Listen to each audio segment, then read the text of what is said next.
Hey YouTube, I appreciate you checking out this video. This is going to be part 2 of the GT500 buyer's guide. I'll just kind of fill y'all in on what I know, and if you haven't seen part 1, go check that one out. I go into more detail on that video, but I'll go over some things quickly that we went over in part 1. So that was the performance package and the track package. So the performance package, you get the torsion rear differential. It's still 331 gears.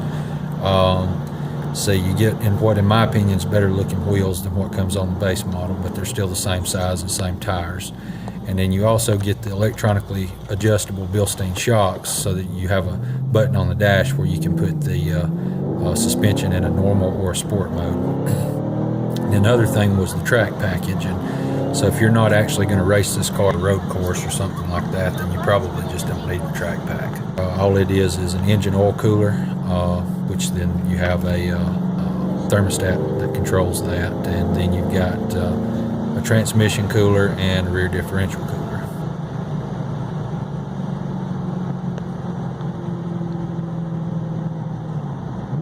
So moving on to this video, things I'm going to get into are the electronics package, the Shaker Pro audio, Recaro seats, and the glass roof.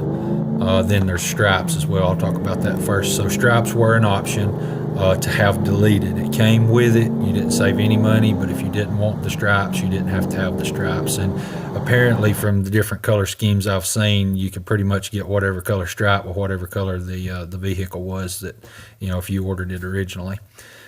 So anyway, then the electronics package, that's going to give you the touch screen, which in my opinion looks better. It just makes the interior of the car look nicer and more modern and all that, although I'm sure it adds some weight, and if you've got the car mostly for racing, then you wouldn't need it. It also has navigation. Of course, that's a visible navigation. Even if you don't have the electronics package, you still have some form of navigation. I don't know exactly how it works, but I've heard about it.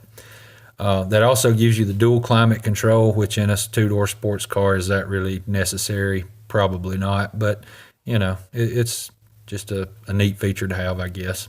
I mean, it's going to make it easier to connect your cell phone for Bluetooth streaming and stuff like that by having the touch screen, but other than that. All right, so now we'll move on to the Shaker Pro audio. So what that gives you is it gives you, in the 13 and 14s, that gives you one subwoofer in the trunk, whereas in previous year models, the Shaker Pro gave you 2 subwoofers in the trunk. This is just one.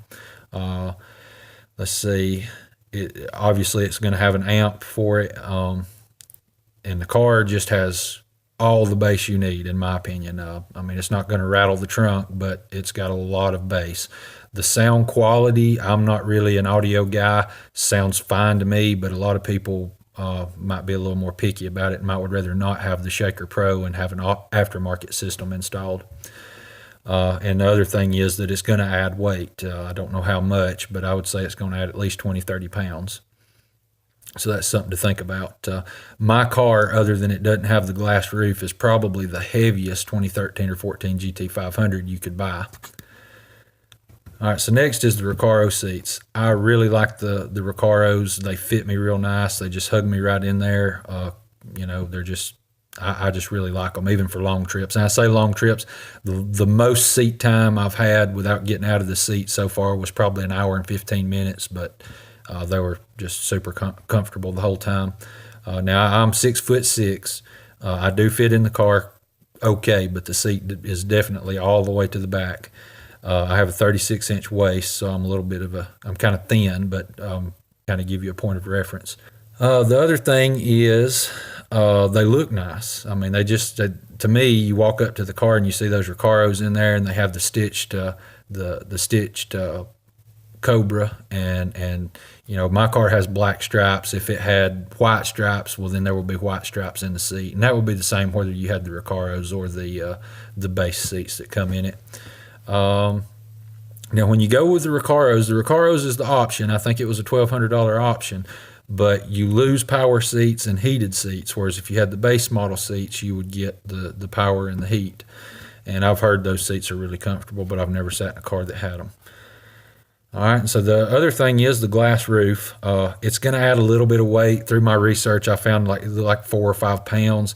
They say it adds rigidity, structural rigidity, but I'm not sure about that. I mean, it looks cool. It's kind of a neat feature, and there is a shade that you can pull if you don't want the sun just beating down on you. But like I say, it is going to add a little bit of weight. And I don't know what the original cost was for that option, but it's gonna it would add some to the price as well.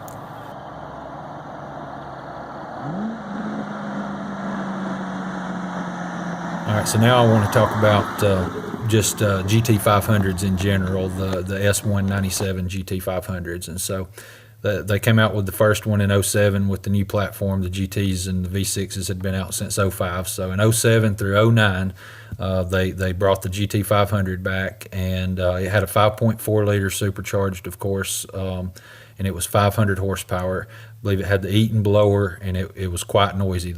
It made had a lot of blower whine, and which I really enjoy that. Then for 2010, they changed the body and the interior to what like my car is, and it still had a 5.4 liter, but they upped the horsepower to 540. Then for the 11 and 12 model year, they still had the 5.4 liter, but now it was an aluminum block, and it was 550 horsepower, and it saved 100 pounds over the iron block. So the 11 and 12s are actually what most people that really want to build, a 1,000 horsepower GT500, that's the one they're going to buy, because the 13 and 14 is the same block. It's just been bored larger to make it 5.8 liters. So this is going to be a tougher engine. And let's see. So in 11 and 12, the performance pack got 373 gears and the thin stripes, and that's really all I know about it. It may have had more, but that's just what I know off the top of my head. And like I say, in 13 and 14, like I said, it's still an aluminum block, but now it's been bored out, and it's a 5.8 liter, and it's putting out 662 horsepower, but it gained 30 pounds of weight back. And it has a TVS blower, so it doesn't have as much blower whine as the old style Eaton blower did. It's a better blower, but it's more efficient, and that's why it's quiet, and which it does whine, but you're on up there before you start really noticing it from inside the car, at least. The 13s and 14s came with 331 gears. The performance package got a Torsen rear differential. I didn't mention that in my last video. From what I've read, I guess the Torsen is not as good for drag racing. Another thing that I didn't mention in my other video is that the performance package in the 13 and 14s got you a larger front stabilizer bar. I believe it was 14 millimeters larger than the non-performance pack version. So the 2013 model, that was the 30th anniversary for SVT. And so if you bought a 13 model, the door sill plates said 30th anniversary SVT, and they glow. Another thing about the 13 is that it has a running pony. If you've got the touch screen, when you start the car, a running pony appears, just like I believe in the GT models from those years. Whereas in 2014, you get a Cobra that comes up on the screen. Then the 14 also, the door sills just say SVT. That's all I have for this one. I hope you enjoyed it. Please like, subscribe, share, and comment, and I'll try to get some more videos out to you sooner. I apologize this one took so long to get to. I've been busy, and just a lot of things. I let a lot of things hold me back from making these videos. I'll try to get on a little bit better schedule, but I'm not going to make any promises. But I do appreciate you watching, and we'll see you on the next one.